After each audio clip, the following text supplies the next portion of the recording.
Hello everyone, this is me साया here. मैं आपके लिए लेकर आई हूँ एक और रीडिंग जो कि होगी उन लोगों के लिए जो राइट नाउ जानना चाह रहे हैं कि आपके पर्सन आपसे क्या कहना चाहते हैं बट कह नहीं पाते। क्या है उनके मन में जो वो कहना चाहते हैं, एक्सप्रेस करना चाहते हैं बट होल्ड बैक कर लेते हैं। चाहे वो फियर है, चाहे वो कमिटमेंट का फियर है, फैमिली का फियर है, वैसे ही डरते हैं अपने दिल की बात करने से। तो ये रीडिंग डेफिनेटली आपको उनके दिल में क्या है आपके लिए वो सब रियलाइज़ करवाएगी। इस रीडिंग में हम उनके मैसेजेस ही ऐड करेंगे सिर्फ। और या स्टे ट्यून्ड। और रीडिंग शुरू करने से पहले रिमाइंड करवा दूं कि ये एक जनरल रीडिंग है और अगर आपको पर्सनलाइज रीडिंग लेनी है तो उसके लिए आप मुझे रीच आउट कर सकते हो। ईमेल आईडी गिवन है डिस्क्रिप्शन बॉक्स में। सो क्या सोच रहा है आपका पर्सन, क्या कहना चाहता है आपसे पर कह नहीं पाता, क्या है उसके मन में, क्या है उसके ख्यालात आपको लेकर, क्या है उसकी फीलिंग्स आपको लेकर। Let's find out. जब हम कार्ड शफल कर रहे हैं तो आप अपने पर्सन के बारे में ज़रूर सोचो ताकि हम उनकी स्पेसिफिक मैसेजेस को भी टैप इन कर सकें। सो लेट्स सी क्या सोच रहा है आपका पर्सन, क्या कहना चाहता है आपसे, क्या फील कर रहा है आपको लेकर, इस कनेक्शन को लेकर, क्या है उसके मन में, क्या कहना चाहता है आपका पर्सन अपने मैसेजेस के साथ। लेट्स फाइंड आउट क्या कहना चाहता है आपका पर्सन अपने मैसेजेस के साथ आपको। लेट्स सी क्या कहना चाहता है आपका पर्सन आपसे। आई एम टेरिफाइड, कुछ ऐसी चीज़ हुई है आप दोनों के दरम्यान में जिसकी वजह से पर्सन जो है वो काफ़ी ज़्यादा टेरिफाइड है। नंबर 9 सिग्निफिकेंट हो सकता है, 9th मंथ काफ़ी सिग्निफिकेंट हो सकता है यहाँ पर। आने वाले 9 दिन काफ़ी सिग्निफिकेंट हो सकते हैं। अगर आपकी फ़ाइट डिसएग्रीमेंट हुआ है किस चीज़ पे, आपके पर्सन को भी समझ नहीं आ रहा कि ये हुआ क्या है। आप में से कुछ लोग अगर नो कॉन्टैक्ट में हो तो मुझे लगता है कि आपके पर्सन इस सिचुएशन से खुश नहीं है। सी आई वॉन्ट यू, आपका पर्सन आपसे कहना चाहता है कि दे वॉन्ट यू। आप में से कुछ लोग 98 बॉन्ड हो सकते हो, यानी कि 1998 बॉन्ड हो सकते हो, या 89 बॉन्ड भी हो सकते हो। बट यस, मुझे लग रहा है कि जैसे आपके पर्सन को आप चाहिए हो लेकिन कुछ हुआ है आप दोनों के दरम्यान में, कुछ फाइट है, या आर्ग्यूमेंट है, कुछ तो हुआ है। या फिर आपके पर्सन जब फ्यूचर के बारे में सोचते हैं तो उनको डर लगता है, उनको खौफ आता है कि क्या होगा आने वाले टाइम में, क्योंकि they want you but at the same time circumstances शायद इतने फेवरेबल नहीं दिख रहे हैं उनको। वर्ड्स डू हर्ट, कहीं ना कहीं किसी के वर्ड्स उनको हर्ट किए हैं, चाहे वो आपके वर्ड्स हैं या फिर किसी और के वर्ड्स हैं आपके बारे में, जो कि उनको डेफिनेटली उससे दुख मिला है। आई ओके, एस ऑफ वॉन्ड्स, आप में से मेजॉरिटी लोगों के लिए मुझे लगता है कि आपके पर्सन के दिल में आपको लेकर बहुत ज़्यादा पैशन है। अगर कोई आपके बारे में कुछ गलत बात करेगा उसको पसंद नहीं है। अगर किसी ने ऐसा कुछ कहा उसको तो वो उसको इरिटेशन हो रही है उस चीज़ से। अगर आपने उसे कुछ कहा है तो वो डेफिनेटली आपके साथ एक फ्रेश स्टार्ट लेना चाहेगा। लेट्स सी और क्या कहना चाहता है। I am addicted to you, number 15 significant हो सकता है। आपका पर्सन या आपके फ़ोन पे 189 या 981 नंबर हो सकता है, और अगर ऐसा है तो ये मैसेजेस डेफिनेटली आपके स्पेसिफिक समवन के तरफ से हैं। एक चीज़ मैं यहाँ पे मेंशन करूँगी, ऐसा लग रहा है कि आपके पर्सन को आप बहुत पसंद हो लेकिन कुछ लोग हैं जो कि ऐसी बातें कर देते हैं जिसकी वजह से वो थोड़ा फियरफुल हो जाते हैं इस कनेक्शन को लेकर। कौन लोग हैं ये आई डोंट नो, क्योंकि हम उसमें नहीं जाएंगे, क्योंकि हम सिर्फ ये सिनर्जीज़ को सिर्फ वहाँ तक ही रखेंगे जहाँ तक हम पर्सन के मैसेजेस आपके लिए जान सकें। लेकिन कुछ ऐसी है बैकग्राउंड में, कुछ ऐसी चीज़ें चल रही हैं जहाँ पर पर्सन जब चीज़ों को सॉर्ट आउट करने की सोचता है तो उसके बारे में काफ़ी ज़्यादा फियर्स आते हैं। लेकिन द गुड थिंग इज़ कि पर्सन आपको लेकर एडिक्टेड है, कहीं ना कहीं वो चाहता है आपको इस कनेक्शन को चाहता है आगे लेकर जाना। So I need more time. Number 4 significant हो सकता है।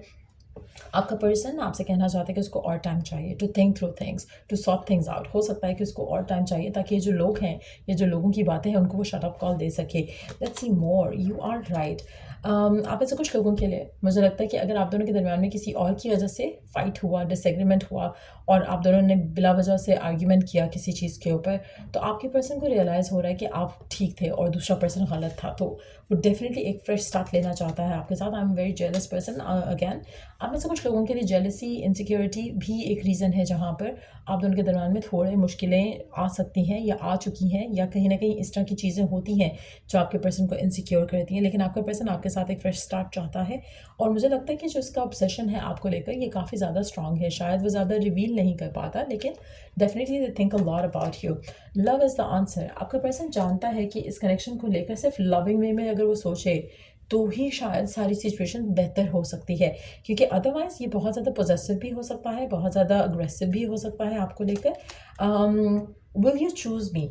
अच्छा, आप आपके पर्सन को डेफिनेटली थोड़ी इनसिक्योरिटीज़ हैं। उसको लगता है या तो आपके पास ऑप्शंस हैं, या फिर उसको ये लगता है कि यू नो शायद कुछ ऐसा ना हो जाए जहाँ पर फैमिलीज़ ना माने, या रिलेशनशिप में और लोगों का इन्वॉल्वमेंट हो जाए, जिसकी वजह से दे हैव अ फियर कि अगर आपको चूज़ करना पड़ेगा तो आप इसको चूज़ करोगे या अपनी फैमिली को, आपको इसको चूज़ करोगे या किसी और को। सो वो जो फियर्स हैं, वो इनसिक्योरिटीज़ काफ़ी ज़्यादा डोमिनेंट लग रही हैं यहाँ पर।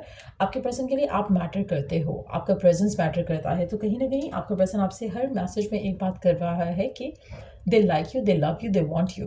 वो आपको लेकर पॉसेसिव भी है और आपको चाहता भी है, लेकिन करंट सिचुएशन में उसको लग रहा है कि उसको थोड़ा और टाइम चाहिए, बिकॉज़ कहीं न कहीं ऐसी लग रहा है कि सिचुएशंस हैं जहाँ पर कुछ बातें आपके पर्सन को थोड़ा कंफ्यूज कर रही हैं, थोड़ा इनडिसाइसिव कर रही हैं, थोड़ा इनसिक्योर भी कर रही हैं।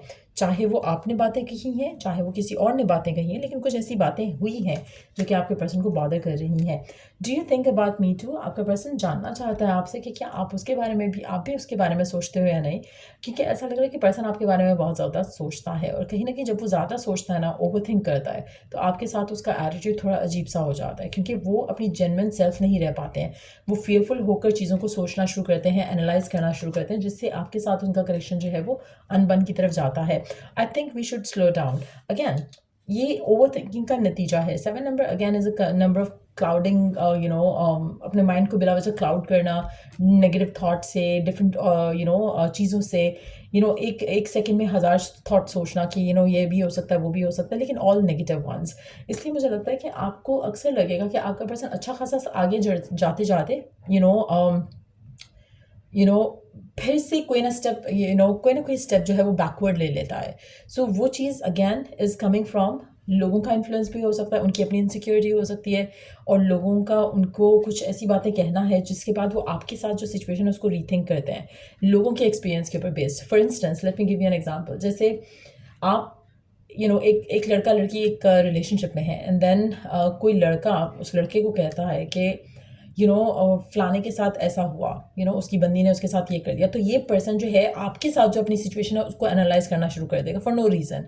सो दैट्स वेयर मुझे लगता है कि पर्सन एक स्टेप बैकवर्ड चला जाता है। सो वो चीज़ें आपके रिश्ते को इन्फ्लुएंस डेफिनेटली कर रही होंगी, क्योंकि इनसिक्योरिटीज़ ऑलरेडी इसमें है, इसको जेलसी इसमें ऑलरेडी है, कहीं ना कहीं फियर कि आपको लूज़ कर देगा वो ऑलरेडी है, जिसकी वजह से आपका रिश्ता थोड़ा इन्फ्लुएंस होता रहा है और आगे भी मुझे लगता है कि होता रहेगा।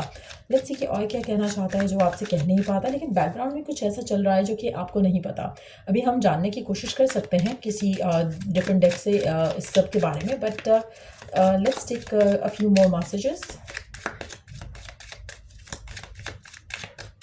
और क्या कहना चाहता है आपका पर्सन आपसे?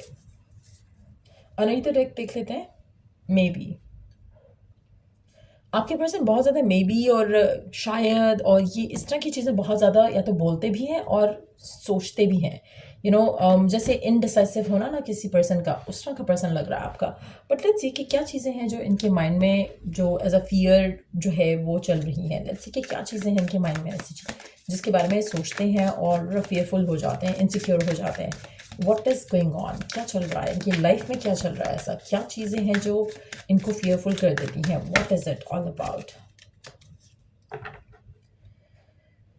फियर कि कुछ गलत हो जाएगा, फियर कि कुछ ख़राब हो जाएगा। मुझे लगता है कि इसके या तो पास्ट एक्सपीरियंसेस ऐसे रहे हैं, या इसने अपने आसपास के लोगों में इतना कुछ देखा है कि इसको हर जगह यही फियर रहता है कि कुछ ख़राब ना हो जाए, और ओवर थिंक करता है, इसीलिए अपने आप को होल्ड बैक भी करके रखता है। स्टॉर्म और हेल्थ का कार्य अगेन मुझे लगता है कि इसके पर्सनल जो मेंटल ब्लॉकेजेस हैं वो आपके रिश्ते को ख़राब कर रहे हैं। इज़ देयर एनीथिंग जो कि एक्चुअल में हो रहा है जिसकी वजह से ये ऐसे बिहेव कर रहे हैं, या इट्स जस्ट देयर माइंड जो कि इनको नेगेटिव सोचने पे मजबूर करता है?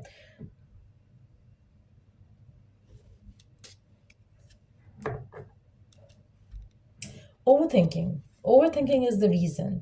मुझे लगता है कि आपके पर्सन जो है ओवरथिंक तो करते हैं, दूसरों की स्टोरियों को अपने ऊपर अप्लाई करना शुरू कर देते हैं, विच इज़ रॉन्ग।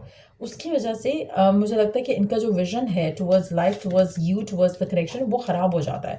कहीं ना कहीं उनको चीज़ें दिखती नहीं हैं जो हैं, रियलिटी नहीं दिखती है, जिसकी वजह से आपका जो इक्वेशन है एक दूसरे के साथ वो ख़राब होने के चांसेस हो जाते हैं। लेट्स सी कि आने वाले टाइम में क्या चीज़ें बेहतर रहेंगी, आप दोनों के दरमियान में क्या होगा आने वाले टाइम में। आने वाले टाइम में क्या होगा इस कनेक्शन का? क्या ये पर्सन सुधरेगा? क्या ये पर्सन थोड़ा पॉजिटिव हो जाएगा, हाँ या ना? Let's see. Responsibilities, romance interrupted, duties come first. मुझे लगता है कि आपका और इसका इक्वेशन जो है आने वाले टाइम में थोड़ा और ख़राब हो सकता है, क्योंकि इसकी जो फैमिली रिस्पॉन्सिबिलिटीज़ हैं, फाइनेंशियल रिस्पॉन्सिबिलिटीज़ हैं, हो सकता है कि वो डोमिनेंट हो जाए आपके कनेक्शन के ऊपर, और आप दोनों की जो इक्वेशन है वो और थोड़ी मेसअप हो जाए। आई एम नॉट सेइंग कि कनेक्शन ख़त्म हो जाएगा, आई एम जस्ट सेइंग कि इंटरप्शन आ सकता है आपके रोमांस में, आपकी जो ज़्यादा आप बातचीत करते हो या इस तरह की चीज़ों में इश्यूज आ सकते हैं।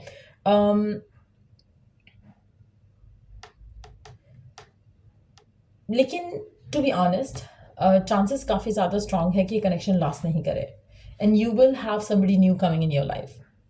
ये बहुत ज़्यादा स्ट्रांग मैं पिकअप कर रही हूँ मैसेज यहाँ पर। बट यस, हर किसी के लिए वैलिड नहीं होगा, इसलिए कहती हूँ पर्सनलाइज्ड रीडिंग लिया करो। कोई मेजर डिसीजंस बनाने हो अपनी लव लाइफ को लेकर तो डेफिनेटली पर्सनलाइज्ड रीडिंग्स जो हैं वो आपको काफ़ी हेल्प कर सकती हैं।